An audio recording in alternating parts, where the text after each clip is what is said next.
Hello and welcome to the CSN 3M Mindset Monday podcast. I'm Andrew Wade with Case Specific Nutrition, joined today with Apollo Wade and Devin Crochet.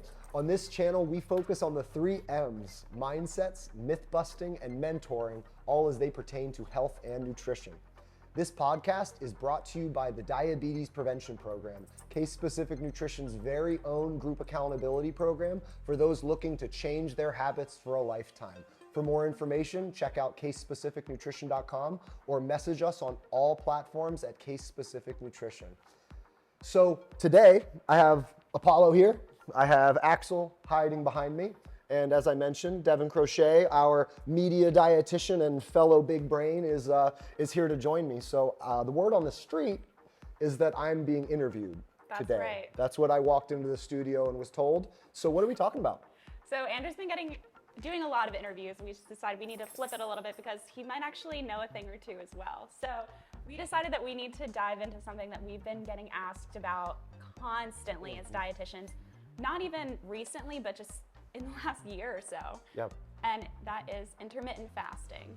Intermittent fasting. What do you think? Can we dive into that? I think we can. I think I'm ready for that. Give me a sec, warm me up, give me some easy softball questions, and we'll make it happen. All right, so we're gonna start with questions that we get asked the most frequently, which is, first of all, what even is intermittent fasting? How would you explain it? Yeah, so intermittent fasting is a group of strategies as a whole, right? And that's, I think, something that's important to note because a lot of people walk in, they've heard about one type of intermittent fasting. Mm-hmm. The most common being what people call 16-8, where they eat for a period of time that's 8 hours and they don't eat for a period that's 16 hours. And so at its core, the concept of intermittent fasting is really a time-restricted eating. And there's different strategies and ways to time restrict and coordinate, but at its core, it is time-restricted eating. So we'll start there and we can always go from there. Okay, so intermittent fasting, just a fancy word for eating within a certain time window. Mm-hmm. And that time window can vary depending on how you're doing it. Well said, yep. Sometimes you'll also hear it called IF, just for reference. Yeah. But okay, so we know what intermittent fasting is now. Should I try it?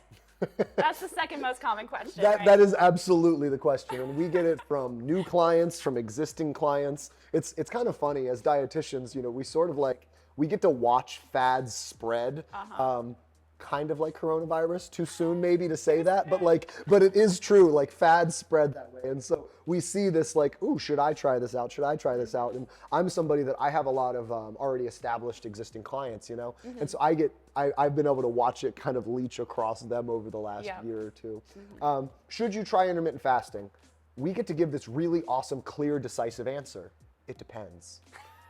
Right? People love that answer. Oh, people love it. But the point of case-specific nutrition is that we're able to dig in, right? Mm-hmm. And so that's what we'll do today a little on this podcast. We'll start to dig into some of the things that may be a reason to consider intermittent fasting. So what does intermittent fasting do might be the initial thought that we need to explore, which is at its core, the concept behind it is to manage or modulate or affect our insulin levels. Mm-hmm. And that's not to be conflicted or confused with your blood sugar levels, right? People will say, oh, but my blood sugar's normal. Yeah, that's not what we're talking about. Insulin is the taxi cab that drives our blood sugar around. Mm-hmm. Insulin is also a hormone, and it basically, I like to call it the Paul Revere of the body, right? So it says, the food is coming, and all that does is this cascade of things throughout the body that says, food is coming, don't burn fat. So keep the food that's in the fridge and the freezer, the glycogen stores in the muscle and the fat stores in our different deposits throughout the body. Keep those in the fridge and the freezer, don't need them right now, food is coming. And so it actually creates what's called an anabolic state where our body tends to store things instead of break things down. Gotcha. The reason that's important is because in a culture like ours where we constantly eat, we snack all the time, a typical person wakes up, tosses a granola bar or some coffee with sugar and cream, which again, spikes their blood sugar, eats snacks throughout the morning, stops for a lunch, eats a snack in the afternoon, grazes through dinner, and then has an evening snack before bed. So we're saying a normal person eats from the hours of 7 a.m. to 9 p.m. Mm-hmm. or a 14-hour span of eating, and then sleeps for 10 hours. We can hear where we're constantly eating, but every time we eat, we spike insulin a little bit. Right. And insulin takes about 3 hours to go back down once it's been spiked. So if you're a grazing, constant eater 14 hours a day, what ends up happening is your insulin levels go up a little bit, and then they don't get to come fully back down before they go up again and again and again. And over time, your body can get stuck in this state of high fasted insulin, where even when you're in a non-fed state, your insulin levels are still elevated. And so your blood is constantly hearing Paul Revere saying, food is coming, right? And the problem there is that that means your body won't break into body fat stores. Yeah. So if you have weight loss goals or you have any sort of desire for metabolic modulation, we'll call it, right? High fasted insulin kind of like stalls that at its core. So the concept behind intermittent fasting is meant to help break that cycle. And I have a feeling the questions you're going to ask me, we're going to be able to like reference what I just said. Yeah. So I'll pause there so that we can kind of dig further in. Yeah, and that's like super nerdy and technical way of getting into sure. it, but we know that you're watching this because you're probably interested in the science behind it. Yep. You're probably a nutrition nerd like us. So you noted a couple things that I kind of just want to highlight really quick. When it comes to insulin, you're right. I think of it as the taxi cab that shuttles that glucose around your body, but I also sometimes think of it as the key that helps us unlock the blood sugar and get it into our cells to give us energy. Yep. And so for that reason, insulin isn't bad inherently, No. right? We actually need it to get the sugar out of our blood and into our cells to give us energy. Well said. And I'll note there, right? We're talking about the problem being insulin resistance, right? So we're saying that this is where your insulin isn't doing what it's supposed to do, or said differently, your body isn't responding to it. Right. Insulin, when it's working properly, so when you eat food, it spikes and then it goes back down. That process is essential for survival, right? If you don't have that, guess what? You're probably a type 1 diabetic. Right. And without injecting insulin, your lifespan is less than 10 years likely, right? Absolutely. So it's to say, yeah, insulin is one of the most essential hormones in the body, but what we can see is that sometimes it gets broken. Right. And that can happen in the Oftentimes, insulin resistance. when it's like being secreted constantly from kind of eating constantly throughout the day, right? So that's kind of, just to explain, that's where we're coming from with the insulin. The other really big thing that you mentioned that I really want to highlight is your answer was, it depends, right? And I would just caution you out there, anyone who, if you ask them about a diet and their first response is absolutely yes or absolutely no, without knowing anything about you, you Red should flag. think twice, right? Big red flag. If someone is going to be giving you diet advice, they should know a thing or two about you first. You know, we often tell people, oh, eat more fruits and vegetables. Well, that might actually not be appropriate for everybody. You know what I mean? So that said, I really like your answer was, it depends. It's super vague, but hopefully we're going to dive into it a little bit more so that you can kind of understand whether or not intermittent fasting might be right for you. Yeah, and that's where I kind of thought of why we start with, sort of the nerdy explanation of insulin, is that's where the it depends comes from. And we'll dig more into that here going forward. But like, do you have high fasted insulin? Do you have an insulin system that is broken? Is your insulin system working well? Or is it that you're struggling with a spread of food across your day because your schedule's so thrown off? And so there's like the environmental and sort of like personal aspect of it that we can dig into, but then there's also the physiologic potential of it. And that potential is a giant question mark until, like you said, I know more than your name and your random desire, right? Absolutely. So it's, tell us more, is that digging? So here's what I want to do. I kind of want to give an example of someone who wouldn't benefit from intermittent fasting. Okay. Would you be willing to talk about your own experience? And then we can kind of talk about maybe someone it might be beneficial for. Absolutely. So let's start with you. This is actually a really fun example, right? Because at the end of the day, I'm an example of someone that does not have insulin resistance. I've been a runner and a pretty active person my whole life. I'm very insulin sensitive, and I was even saying to you, my A1C, which is hemoglobin A1C, is a measure of basically your blood sugar over the course of 3 months, but it really does kind of show you your insulin's ability to deliver that glucose quickly, right? So is it stuck in your bloodstream and insulin isn't taking it anywhere, or is it like in and out of your bloodstream? Well, like a normal A1C is like 5.1 to 5.6 would be a general range. Pre-diabetes, 5.7 to 6.5, diabetes 6.5 and above. I'm a 4.4. So you're hyperinsulin sensitive. Correct. I'm the exact opposite. So when you look at like what my like an average blood sugar for a person over the course of a day, like when you think about when they're not eating and when they're eating, should be somewhere between like 100 and 110. Mine's like 81. So like I run low all the time, which just means that my body's constantly taking carbs, putting it in muscle. Right.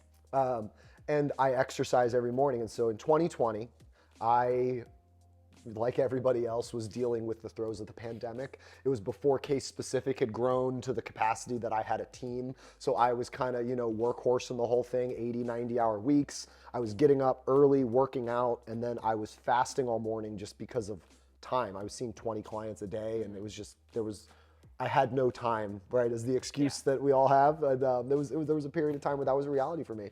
So I would pause at lunch and I would eat a fairly large lunch, like a 1,200 calorie lunch, 1,400 sometimes. And then I wouldn't eat again until like 8 o'clock at night. And so I'd have a 12 o'clock and an 8 o'clock, which is a traditional like 16-hour window of fasting, 8-hour window of eating. Both of my meals were 12 to 1,400 calories, so I was eating somewhere in that 2,600 range.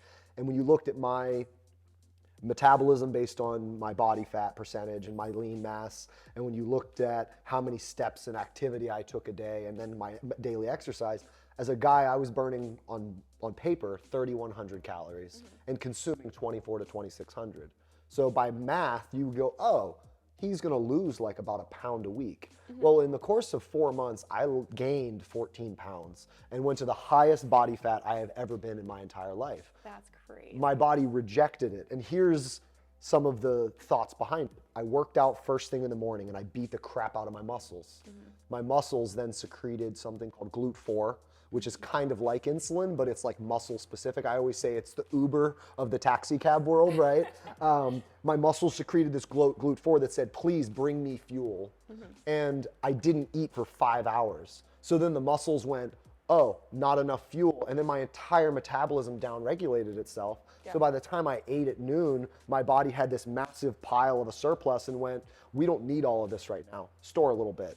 And then throughout the afternoon ran dormant, and then evening came, stored it again. And so I ended up actually storing based on what we'd call like sort of that natural flow of my day and when my food needs were actually present, right? And so in this case, what I want to note here is it wasn't necessarily that intermittent fasting failed me, right? But it was that the timing of my meals weren't correct. And so most people that do this intermittent fasting these days, they think of the 11 to 7 or the 12 to 8, and they're like, oh, I can just skip breakfast, right? And I'll just eat these meals. Easy enough. Most people skip breakfast anyway. Yeah, exactly, right? I saw a meme a while back that was like, only millennials could take skipping breakfast and call it intermittent fasting, right? Like we're so proud of ourselves that we've got to make everything a thing. But yeah, so like that was an example of where, because of how my schedule flowed and because of where my energy needs were, I was giving my body opposing signals. So as somebody who's always been fairly fit, fairly lean, fairly active, I started to tell my body, you're not okay, basically. And we also have to factor in, I was horrifically stressed. There was a lot of other pieces at play there. But it's to note that I got injured multiple times. I was not recovering well. I was achy and sore. I like thought I was actually 29 at the time. And I was like, this is what happens. This is you turn 30 and your body just disintegrates. And I was actually like starting to blame it on like age. It was not. It was that my food flow, my exercise flow, my day did not support my well-being. But this is an example where intermittent fasting was not the key solution. And while it made my ridiculous work day, which, by the way, I hear this all the time, right? It's just easier. Like my mornings are crazy and like I pause once at lunch and I pause at dinner. A lot of people choose to fast because their life is so busy that it like saves them time. Yeah. But that also is a huge symptom of poor life balance. Which, again, the only time that I've ever eaten this way was when I was so overwhelmed. And so there's a lot of factors that need to put in play before we just say, yes, intermittent fasting is the right physiologic intervention for you. We could say, oh, in theory, it should support your daily flow. But as dietitians and as health practitioners, one of the things we always do is we need to look at the flow as a whole and go, do we actually need meals that interrupt? right? Do we need those interruptions for stress reduction, for muscle recovery, for metabolic support? Right. Who are you? What's going on in your world? And I was an example of somebody that like, it did not work. So leave that to say, dietitians, we're just like you. We make the same mistakes sometimes, Yep. but we learn from them, right? And we're able to kind of explain from a physiological standpoint what happened there. It's a really great testament to that. You know, most of the time, it's for most people, I would say it is kind of like a calories in versus calories out conversation when it comes to weight loss. But like, this was a great example of sometimes it gets a little bit more complicated than that. Yeah. Another great reason to talk to a dietitian, right? Absolutely. And I'll add a little addendum that once I noticed what was happening and I was able to kind of like, I knew that the work reality I had wasn't a permanent one. Right. It was a temporary reality. So I just kind of said, you know what, survival mode. And I think a lot of people can relate to that, right? Yeah. Survival mode is something that I think all of us have experienced in some way over the last couple of years. So I knew that there was a finish line to it. And the good news is when I crossed that metaphorical finish line, I went back into a food flow. I started a post-workout meal as my breakfast. It became my largest caloric meal of the day. Got a solid lunch, good afternoon snack, dinner, what shifted a little bit earlier. And what's funny is I now eat calorically like significantly more food, but I am 6% body fat leaner and I am 20 pounds lighter while eating more, sleeping better, feeling better. And so I'll note that, right, calories in, calories out is a general thumbprint or reference point that we can use to assess, but we need to look at someone's full picture, not just as it's, not just relevant to intermittent fasting, but intermittent fasting is a potential tool that fits in someone's overall life flow to support them. And to be fair, and I say this because this is kind of one of my favorite misunderstandings of intermittent fasting, is I now eat in like a 12-hour span, right? So I'm usually eating something in the morning, 7 to 9 a.m., and then I'm usually done dinner by 7 or 7:30. It's like we all intermittent fast. Well, technically, what right? what I love is that like people are like, yeah, I've been intermittent fasting. I fasted for 12 hours, and it's like, that's not fasting. That's just eating. Like if you're like eating from 7 to 7, and then you're not eating from 7 to 7, that's not intermittent fasting. That's just like general life practice. Yeah. And so it's worth noting that because our culture eats constantly, and so many people are now eating 14 and 16 hours a day. I think a lot of people can relate to the midnight snack scenario. We have late night celebrations. There's reasons why we eat way too often and for way too extensive periods. What I would call normal eating, what we as dietitians would call normal eating, people are now misprescribing as intermittent fasting. Yeah. Right? Like if you eat breakfast at 9 a.m., you eat a lunch around 1, and then you eat dinner at 6 or 7, you're not intermittent fasting, you're just eating. Like that's, and it's a good thing. That's not an insult to that, but it's just to clarify that the concept of the fast, true intermittent fasting, is an intentional fast beyond what we would consider normal span. Most people should eat 10 to 12 hours Spanish, like just from a normal day. If you're fasting beyond that with some degree of intention, that is the basic framework of all intermittent fasting strategies. And that is meant to give your body extra time for your insulin to come back down, which if it comes back down when you eat, it gets to go back up. And we start to retrain it to fluctuate for those that it's stuck. Yeah. We're trying to get insulin to work better again. So I wanted to clarify that. If you're out there and you're like, yeah, I'm intermittent fasting, I've been eating in a 12-hour window, it's like, hey, no buzzwords needed. Like you're just eating better. You're just more in tune with your habits. You've got a better food flow, which is one of my favorite go-to terms. So. Okay, so here's a question for you. I hear a question a lot of times about like, should I do a 24-hour fast to reset my body? Is there any benefit to that? Thoughts? I love this. Okay. So one of the things that I will note, as dietitians, we are bound to cite clinical evidence, right? That is one of our ethics and code focuses. None of the fasting concepts are clinical evidence. And what that means is there's not enough really awesome concrete research to like prove it as like an input that leads to an output. There's a lot of case studies, there's a lot of reports of people saying, hey, this worked for me, this worked for me.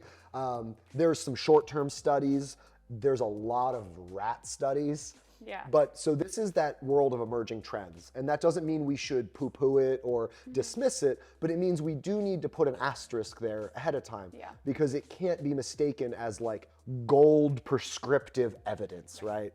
Like we know if you eat more vegetables, your gut bacteria are healthier and your inflammation goes down, your digestion regulates, your mood stabilizes, all these things happen. Like that is input, output, guaranteed, right?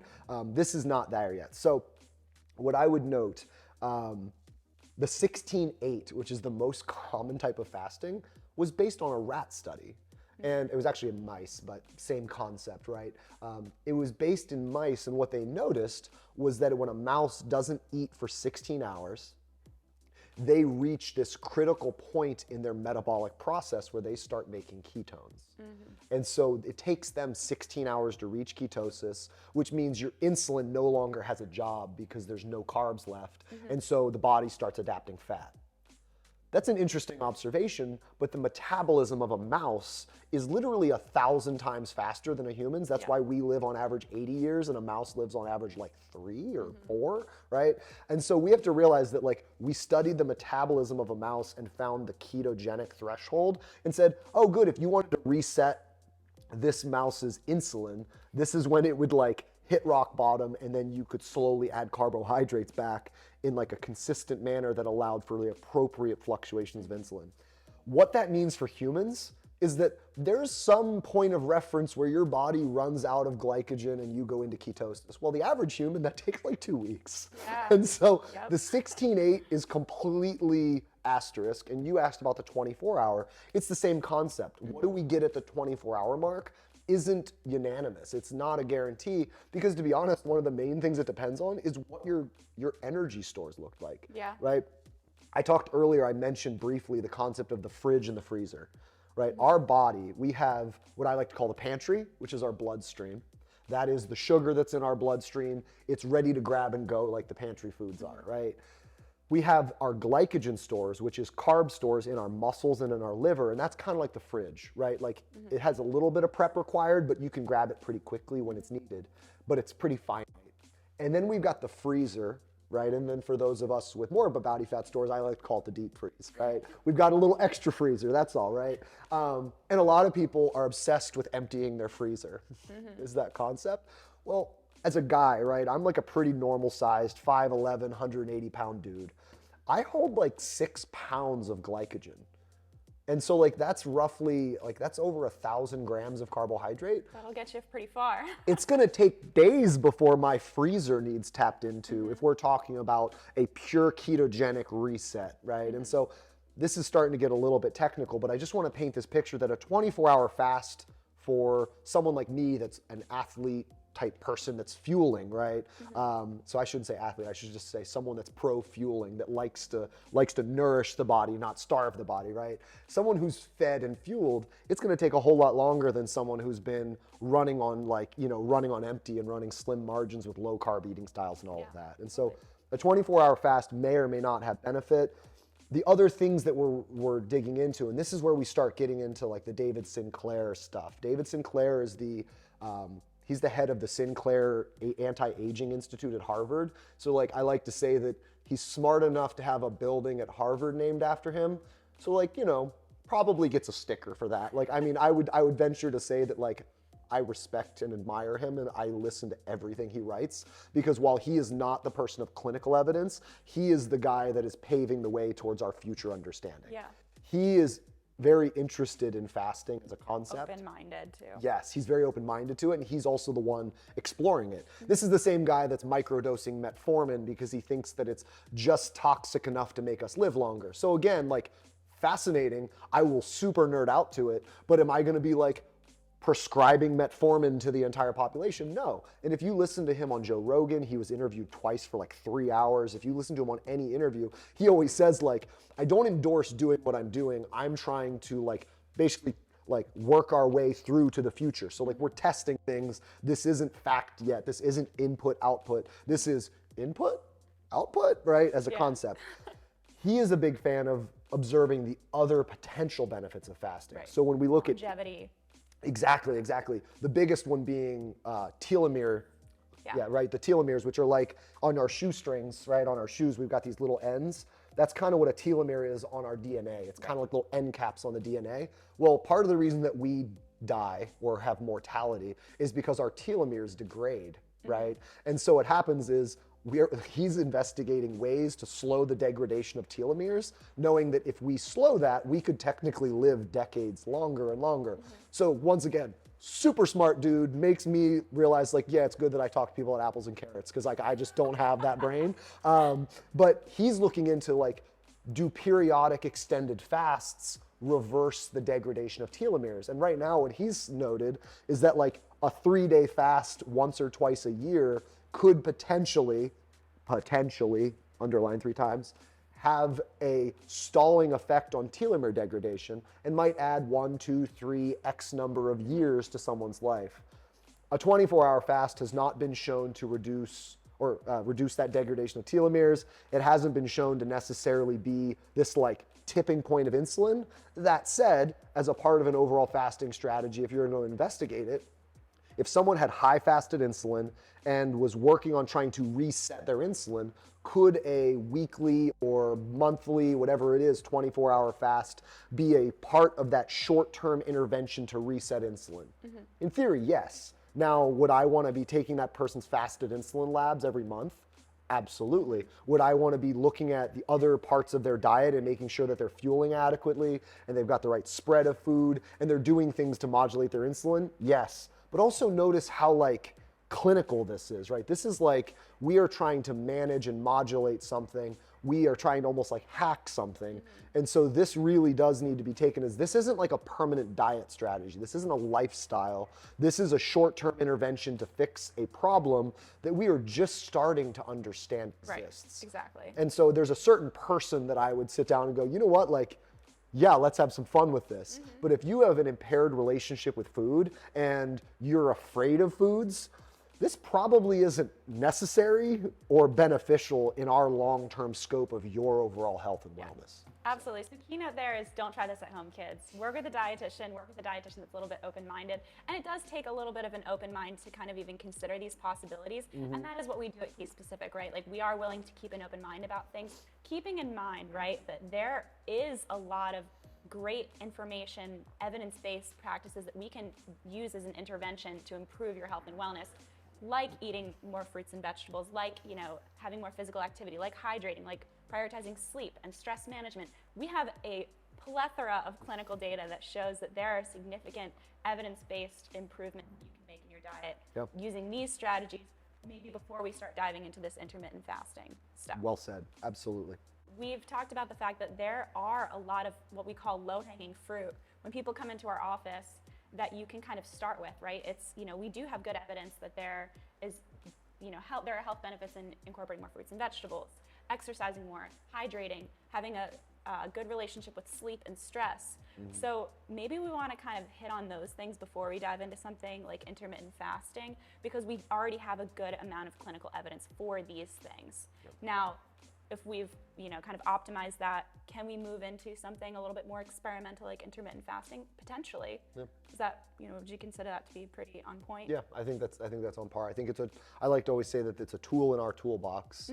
And that's one of the things I love about what we do here, right? Is that we're not closed-minded to any potential tools, but it's our role to study them, understand them, and recognize that they may have value to some, they may be deleterious to others. We need to make sure we're using the right tools to help people in the correct ways. And that's, I mean, the concept behind Case Specific, right? Is, hey, we've got a great toolbox here. We're constantly adding to it. We're doing the studying, we're doing the digging, so that when you come to us, we're ready to equip you with what you need to succeed. Absolutely, and it's individualized. So that said, you have a client that walks into your office and they're like, hey, I think I might want to try intermittent fasting. Do you think it would help me lose weight? I know your answer might be like, it depends. Like, what would you say to them? Yeah, no, it's going to be, it depends. And I'm going to then just, you know, rant and riff like we have been. And they're going to be like, they're probably just going to like stoic, just like tune out. No. Yeah, exactly. I'm super boring to talk to. But, no, so what's going to happen is we're going to dig into the fundamentals first, kind of like you were saying, right? Like before we assume that intermittent fasting is this thing, going back to the big comment, do I think they have high fasted insulin? is what they're actually asking me. So when they say, should I try intermittent fasting, will it help me lose weight? I say it depends on whether or not you have an insulin resistance problem. And then from there, we have to think about, okay, well, like what are some of the more like natural or organic solutions to insulin resistance? Well, if we're sitting down with somebody and we are working on what I like to call their piles of food, right? Their meals and their snacks. I like to say, step one, sweep your food up into piles. Yeah. We tend to graze all day, which is telling your body that it's constantly in a fed state. It also inhibits you from having true hunger or fullness. You're just in this weird like limbo state all day, which is neither satisfying nor desirable. And in part, to be fair, we do that because we aren't willing to take the time to actually sit, eat, enjoy, feel satisfied. Right? It's too time consuming. I'll do that later tonight. We're too busy to eat. We're too busy to eat, right? And that is a cultural red flag, right? It's a huge problem. So it's to say that step one, like let's sweep some food up into piles. Let's get a breakfast that has intention, that we talked about in a podcast earlier this year, pays the meter, right? Or that was actually season 2 now. Wow, time flies when you're having fun. So that was back in season 2. We talked about pay the meter. Eat a meal that gets you to the next meal. Put enough quarters in to get to that next parking period, right? So if I have somebody that we're sweeping up food into good piles, most people, it's gonna be 4 piles, 3 meals and a snack. Active people might end up with an extra snack or 2, depending on work schedules and life. Like, you know, people are always like, oh, what's the right number of meals to eat? Depends. Yeah, my favorite answer. Like, but let's dig into this gray. So once I have someone sweep their food up into piles, what's going to end up happening is naturally they're going to be eating a meal that doesn't spike insulin as intensely, but it spikes it appropriately because it's satisfying, there's protein, there's fiber, it does a complete digestive process. They're going to feel physically satisfied, which means their leptin and their ghrelin, all their different hormones that are cascading, are going to work.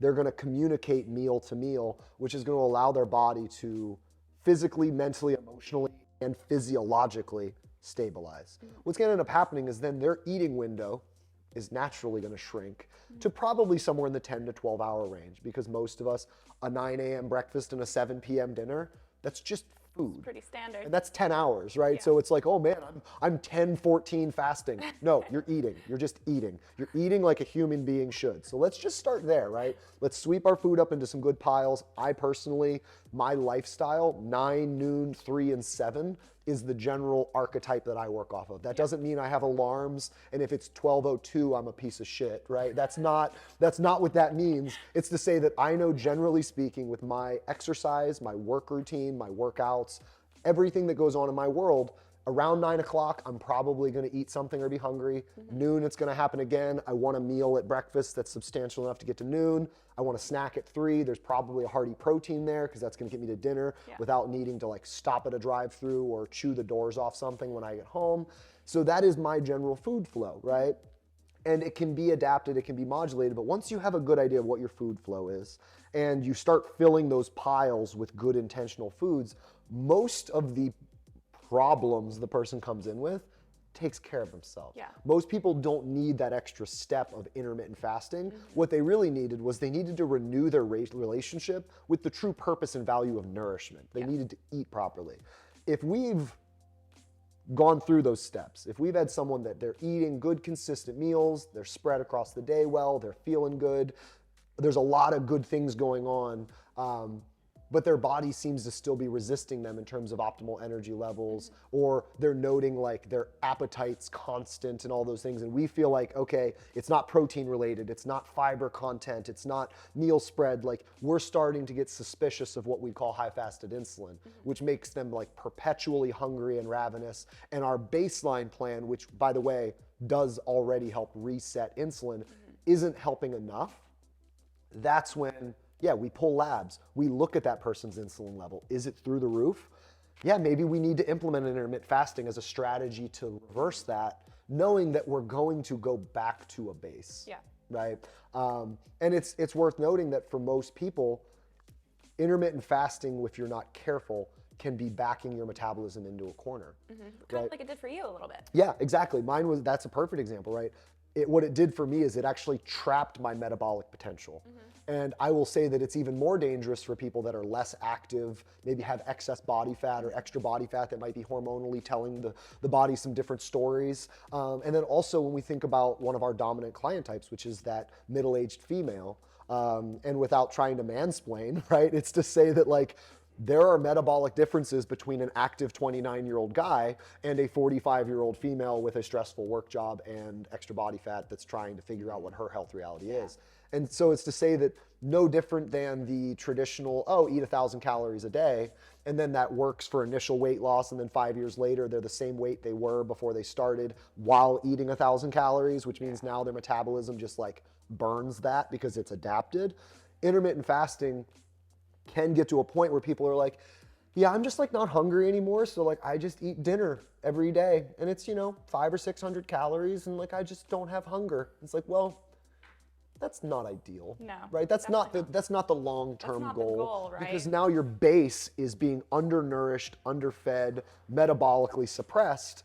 Any exceptions, when you go on vacation, when you have a family meal, you're gonna notice like you maintain your body weight while like basically like starving yourself. And then anything you do that's not starving is going to cause your body weight to go up. And again, we can hear where that's not that, oh my God, gaining weight is bad and scary. That's not that, oh my God, food is bad and scary. That's that we're not supporting your body properly, right? And so we will, when we see the types of clients that are coming in, we've established good baseline habits. If we're still thinking, man, the body's fighting us in some way, we can use intermittent fasting, but it's meant to be a tool to reset. It's not meant to be that like lifelong thing that we have to get stuck in, because unfortunately, if you what you'll find is you like push it farther and farther and farther and farther. And initially that'll feel really good. There'll be this peak where you're like, yeah, I'm eating in this window. And then there's days I'm doing this and this feels really good. And I feel very empowered. And you're getting a dopamine hit off of the motivation. You're getting a dopamine hit off of the discipline.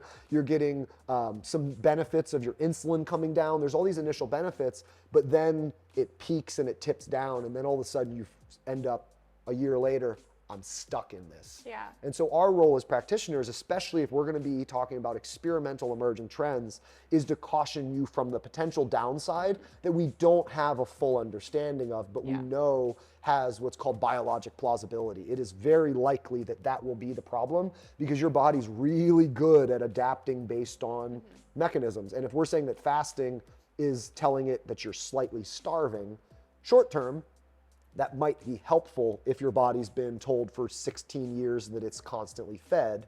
Long term, telling your body it's starving is telling it that it's in danger, which is a good way to get inflamed and beaten up and broken down. And so we need to think of it as an intervention. We do pull labs. We would look at their insulin levels. I had a client one time, so just to give you a point of reference, a normal fasted insulin is under 6. And labs currently will say like anything under 20 is normal. If you're truly fasted, it shouldn't be 20. But like I had someone that came in with a fasted insulin of 166, which that was when they were already eating normally. And so it's like, okay, yeah, I'm gonna work with you, especially if your mindset's in the right place and you feel good. We're gonna do a period of time where we're gonna do this, and then we're gonna pull labs. And after 8 weeks, their insulin level was down to 32. Okay, now we're starting to see insulin moving again, which like I said before, it's the Paul Revere, right? And when I say that, the British are coming, what does that do? It signals all the troops. So insulin signals all the hormones. If your insulin's frozen, your ghrelin and leptin, hunger and fullness, are frozen. A whole lot of other things are frozen. Your digestive tract is frozen. There's a lot of things that happen. So if we see that person's insulin changing, we see a whole lot of benefits. But once again, what % of clients have locked insulin like that? Maybe 1 in 100. And that's talking to a group of people that do metabolic like adjusting for a living. And so we're saying that in our client load, it's 1 in 100. In the population, it's even less than that.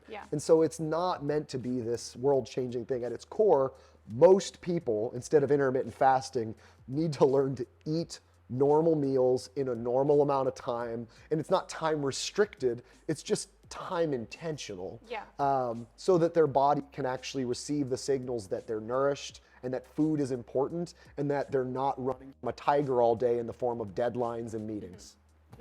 So I kind of, just to like wrap it up a little bit, kind of think about optimizing your nutrition, optimizing your insulin sensitivity, and optimizing just your overall health and metabolism in terms of, quality, quantity, and timing, right? Whether like that that. timing, it can definitely vary. It definitely should be individualized to you. That's what we do here at Case Specific, is we help you figure out an individualized way to optimize the quality of the food, making sure that you're getting all the food groups in appropriate, ratios, making sure that you're having the appropriate amount, so quantity.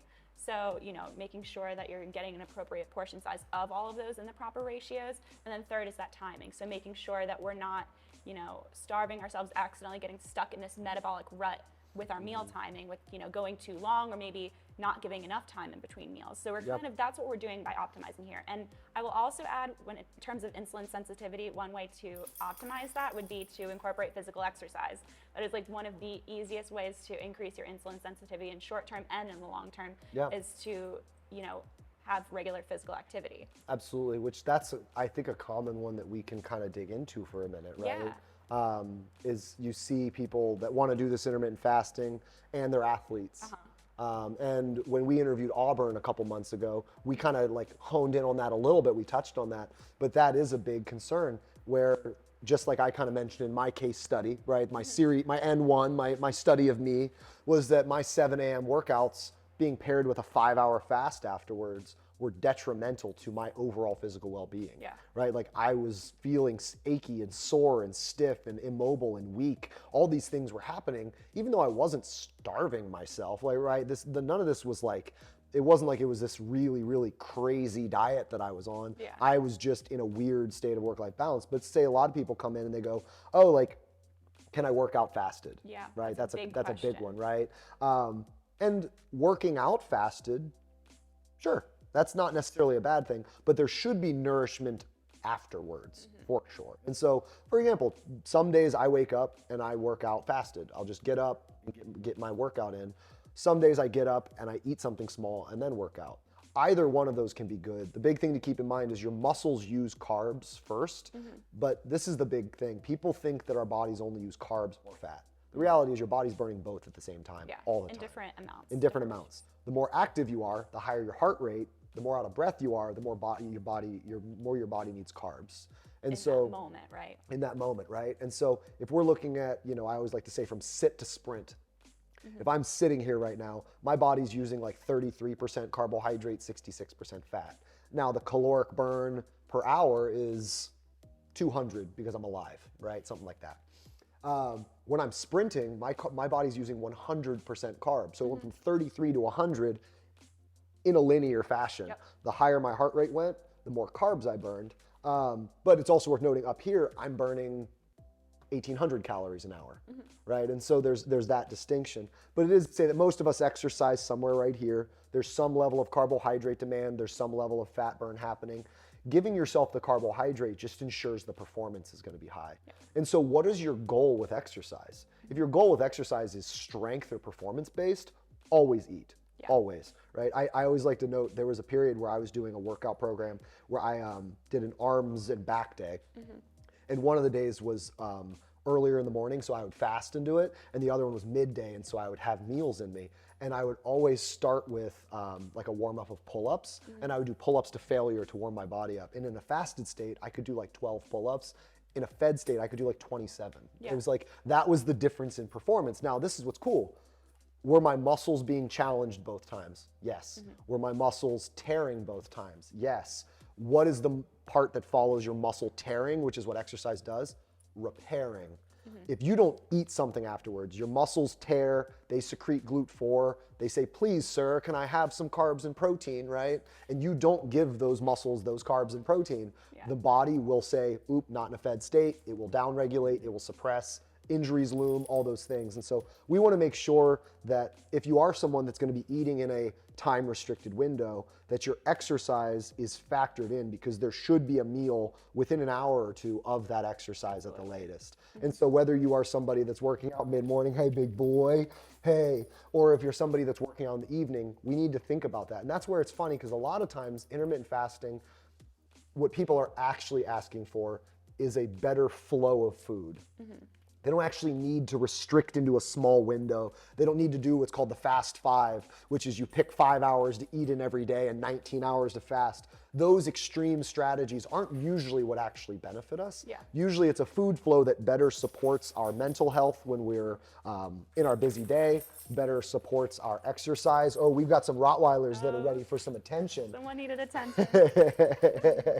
But these are all things that we need to factor in. And so exercise definitely can be compatible, but we need to kind of, buyer beware. Hey, Paulo, settle down. Hey, sit.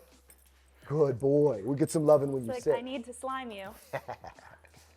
So those are just some things that we need to continue to factor in as we really look to decide, is this something that's actually valuable? Yeah. So do we have any other questions from the consumer that you wanted to make sure we asked during this episode? I think that about covers it, but I guess just to wrap it up, when people ask you, is intermittent fasting right for me?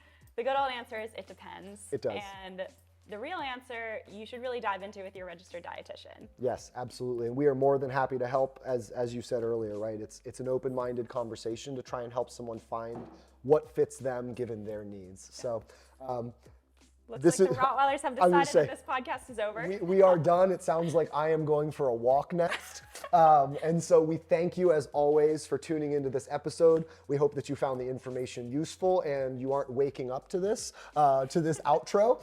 As always, if you want to contact us, Case Specific Nutrition on all social media, casespecificnutrition.com. We can get you set up with a consultation with a dietitian to dig into what your food flow should look like. We will be back in 2 weeks with our next episode of the CSN 3M Mindset Monday podcast. And until then, be well.